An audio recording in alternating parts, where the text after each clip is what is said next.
Viewers আসসালামু আলাইকুম, সবাইকে আমার চ্যানেলের পক্ষ থেকে স্বাগত জানাচ্ছি। প্রাথমিক বিদ্যালয়ে সহকারী শিক্ষক পদে নিয়োগ বিজ্ঞপ্তি প্রকাশিত হয়েছে। সেই বিজ্ঞপ্তির আসলে বিভিন্ন দিক আজকের ভিডিওতে আমি তুলে ধরব। শিক্ষাগত যোগ্যতা কি থাকবে, আবেদন করতে হলে কত টাকা লাগবে, আবেদনের সময়সীমা, সব বিষয় নিয়ে আপনাদের সাথে পুরো ভিডিওতে আলোচনা করব। তার আগে একটি অনুরোধ, আপনি যদি আমার চ্যানেলের নতুন দর্শক হয়ে থাকেন তাহলে চ্যানেলটি সাবস্ক্রাইব করুন, আর ইতিমধ্যে চ্যানেলটি সাবস্ক্রাইব করে থাকলে অসংখ্য ধন্যবাদ।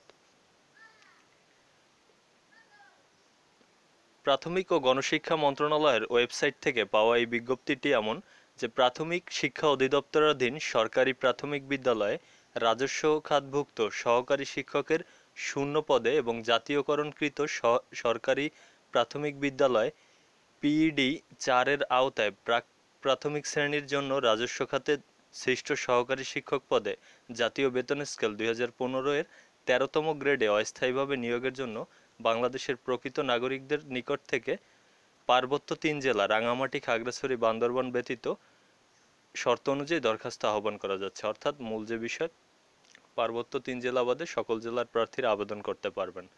এবং পদটি হচ্ছে সহকারী শিক্ষক, এবং এজন্য যে বিষয় যে ১৩ নং গ্রেডে বেতন স্কেল, এক্ষেত্রে বয়সসীমা দেওয়া হয়েছে ২০ অক্টোবর ২০২০ তারিখে সর্বনিম্ন ২১ বছর এবং মার্চ ২০২০ তারিখে সর্বোচ্চ ৩০ বছর। এবং মুক্তিযোদ্ধা সন্তান ও শারীরিক প্রতিবন্ধী আবেদনকারীর ক্ষেত্রে সর্বোচ্চ বয়সসীমা মার্চ ২০২০ তারিখে ৩২ বছর। শিক্ষাগত যোগ্যতা চাওয়া হয়েছে স্বীকৃত বিশ্ববিদ্যালয় হতে দ্বিতীয় শ্রেণী বা সমমানের সিজিপিএ সহ স্নাতক বা স্নাতক সম্মান বা সমমানের ডিগ্রি। অর্থাৎ এবছর কিন্তু যে বিষয়টি সকলের ক্ষেত্রে, নারী পুরুষ উভয়ের ক্ষেত্রেই স্নাতক চাওয়া হয়েছে শিক্ষাগত যোগ্যতা। এরপর যে বিষয়টি যে আবেদনের জন্য সময়সীমা দেওয়া হয়েছে ২৫ অক্টোবর থেকে ২৪ নভেম্বর পর্যন্ত। অর্থাৎ আগামী ২৫ অক্টোবর থেকে এই কার্যক্রমটি শুরু হবে।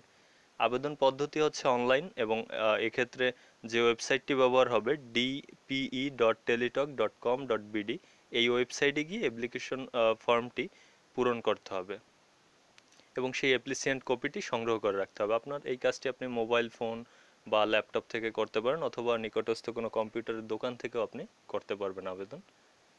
আরেকটি বিষয় যে আবেদন ফি জমার ব্যাপারটি, আবেদন এর জন্য এবার টেলিটকে ১০০ টাকা চার্জ এবং সাথে আরও ১০ টাকা, মোট ১১০ টাকা পরিশোধ করতে হবে আবেদন ফি। আর আবেদন ফি জমা দিতে হবে টেলিটকের মাধ্যমে। যারা আবেদন ফি জমা দিবেন তারা চূড়ান্তভাবে আসলে তাদের মেসেজ পাবেন একটি, সেই মেসেজ থেকে ওই যে পাসওয়ার্ড নাম্বারটি এগুলো সংরক্ষণ করে রাখবেন। পরবর্তীতে এই ইউজার আইডি এবং পাসওয়ার্ড ব্যবহার করে কিন্তু আপনার যে আবেদনপত্রটি রয়েছে, অর্থাৎ যখন পরীক্ষা হবে সেই সময় কিন্তু আপনার একটি অ্যাডমিট কার্ড ডাউনলোড করতে হবে এই পাসওয়ার্ড ব্যবহার করে। আরও কিছু বিষয় এখানে উল্লেখ আছে যে আসলে যদি কারো পোষ্য কোটা থাকে বা অন্যান্য কোটা থাকে, সেক্ষেত্রে কিন্তু কিছু প্রমাণাদি দাখিল করতে হবে যখন আপনার এইগুলো পরীক্ষা নেওয়া হবে।